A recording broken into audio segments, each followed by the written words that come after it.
Nick, what'd you make of all this yesterday? Man, Cris called me yesterday around 5 o'clock when all the news was filtering in and didn't even say hi, just was laughing.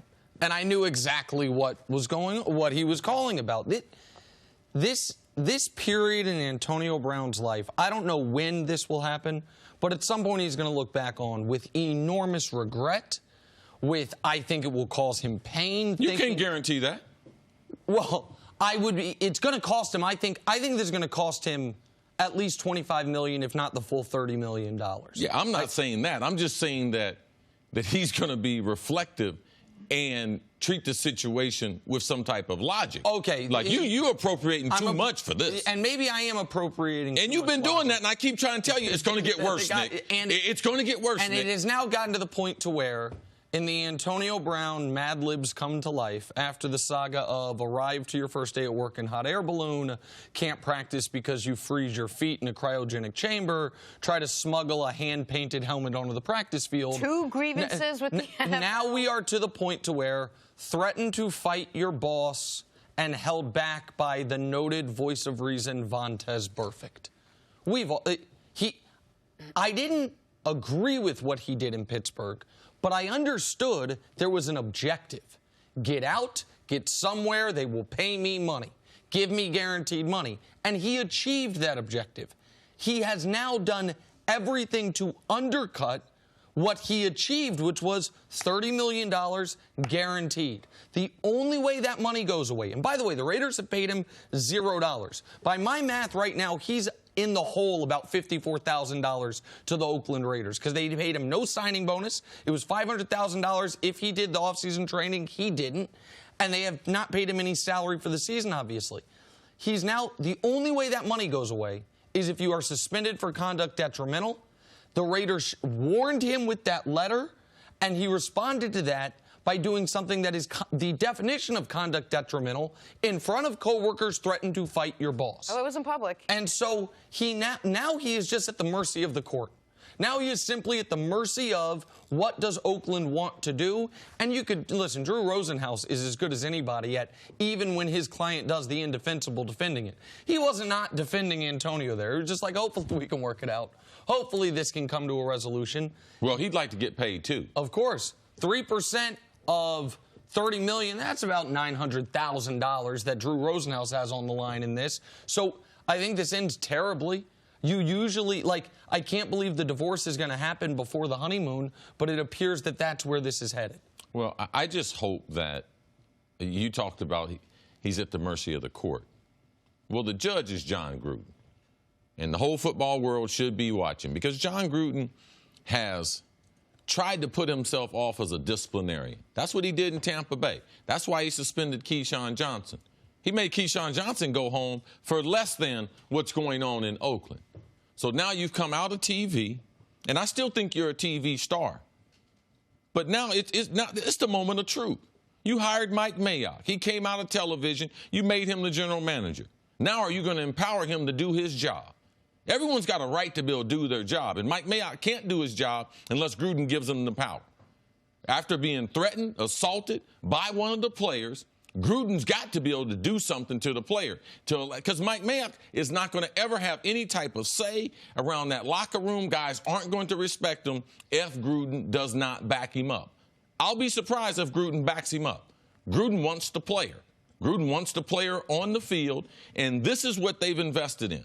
I told you guys, one of the things about Gruden upset me. I know Amari Cooper. I've been knowing him since he was 16 years old. Impeccable character, works hard, man, wants to be a great player. Khalil Mack. Oh, my God. You will not hear anyone from high school, college, or in his days of dominating NFL say anything negative about him, his character, his work ethic. But you allow these guys to come, leave your locker room, and you invested and gave $30 million and empowered AB to take over. That's the culture that you want. You get what you pay for. So I ain't surprised at all. It will get worse. And if they bring him back into the locker room, this is one of many things before ultimately it's going to end up in a divorce. It's just a matter of when we're going to get there. So that's just it. At this point, don't go halfway. If you wrote that letter that AB already posted, if you're threatening at this point to have all this information and hold all this information and do something, do something. Because... But what is this something? Are you saying suspend him for 4 games, or cut him? I don't think releasing him. I think suspending him. And see, I'm sure it won't make a difference, but at least you can say we tried everything. We issued a warning. We then went ahead and suspended him. Nothing changed, and now we're releasing him. Of course Jon Gruden wants the player on the field. He wants what they invested in. 3/4 of this is on the Raiders. They knew what they were buying when they bought it. I did. No. To go ahead and complain now that they don't like the merchandise when they knew it was spoiled merchandise? Hold on. You can't. 3/4 of this, the majority of this is not on the Raiders. The majority of this is on. No. When you decide to bring that into your house, and then complain. They controlled that. So whose fault is that? It is their. Listen, they went into they bought the. I don't want to say bought the product. They traded for the player. I understand that. But even then, see, I know you were saying it was going to get worse. The Pittsburgh Steelers and the Rooneys met with AB privately, and they agreed we can't move any further. Pittsburgh said that's fine. That's fine. We're going to keep it. What we're going to do, we're going to shop you. We're going to trade you. But we're going to not say anything. What does AB does? He posts a photo, him and the owner, and starts talking about it. So from the beginning, Nick, like, this is all intel that's free to everyone. Agreed. But I just have to be fair with what I said when it happened and right now. When the Raiders traded for him, I knew there would be nonsense surrounding him, but I thought a 3rd and a 5th for a player of that caliber, I think we all sat here and said he will be productive for them. He will be a pain, and he will be a headache and a distraction, but he will be productive. I don't think anyone thought it was on the board he was going to be cut before the first game of the season. No one thought he was going to be cut. But Cris Carter has been saying ever since they got AB, ever since he's been empowered to do wrong, they gave him the $30 million. This is just the beginning. He would be lucky to be in Las Vegas. Now, it's not fair to the team. It's not fair to Carr. But I have been consistent about this. No one expected him before the first game. Right. But I have been consistent 100%. that this is just the beginning. And right now, if Oakland put out to the league, we will trade you Antonio Brown under his current contract for a conditional 7th-round pick, meaning you can have him for free, but you assume the contract. Does any team sign up for it? I think the answer is no. Now, if he gets cut, will he get brought in by a team for a different contract? Almost assuredly, yes. But I think Antonio has done enough to where if you could just take him from Oakland under $15 million this year, $15 million next year, I don't think any team wants that. This is the thing, Nick. I disagree with you, man. This league is crazy, man. I have seen dudes. I'm talking about real crimes, bro. He hadn't committed any crimes. And teams have tried to sign them or sign them, and they go on to play in the NFL after these events. So to think that AB, because he threatened the general manager, he's getting ready to be out of football? Oh, no, absolutely not. This is one of the reasons why I was upset about Kaepernick.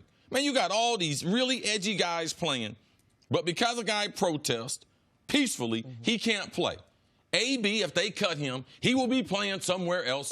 Oh, I agree. I thought I said that. If they cut him, he'll be playing somewhere else. I don't think anyone would take on his contract along with him. I think if he gets cut and you get him for $3 million, the team will take a chance on him. But if the Raiders, before cutting him, said, we'll trade you for nothing. This is 100% the Raiders' fault. All you got to do is go out there and do the research.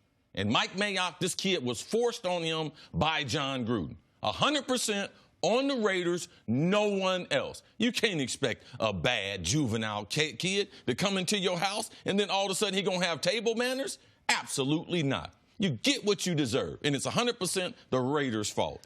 Thanks for watching. Subscribe here to get the latest from the show. Also, be sure to check out more of the best clips from First Things First, or go watch a few segments from our other shows on FS1.